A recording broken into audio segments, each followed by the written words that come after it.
Kabilang sa nagpakalma kay Senador Bato de la Rosa matapos ang tangkang pag-aresto sa kanya ng NBI, si Senador Bongo. Pero posibleng maharap din umano si Go sa parehong problema. Ayon kay dating Senador Antonio Trillanes IV. Sa impormasyon kasing nakuha ni Trillanes, nakaumang na umano ang warrant of arrest ng International Criminal Court o ICC para kay Go bilang co-conspirator ni dating Pangulong Rodrigo Duterte sa kasong Crimes Against Humanity of Murder and Attempted Murder. Ang susunod po ay si Senator Bongo. Pero para lang maliwanag, ito ay baka medyo buwan pa ang binibilang natin. Hindi man tiyak kung kailan, nakasisiguro si Trillanes na magkakawarrant din si Go.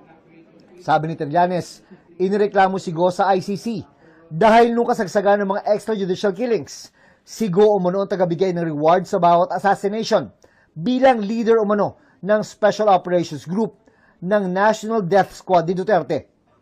Ito yung pagbabayad or pagiging accountable. Kung namamayagpag sila, wala silang pakialam sa buhay ng Pilipino.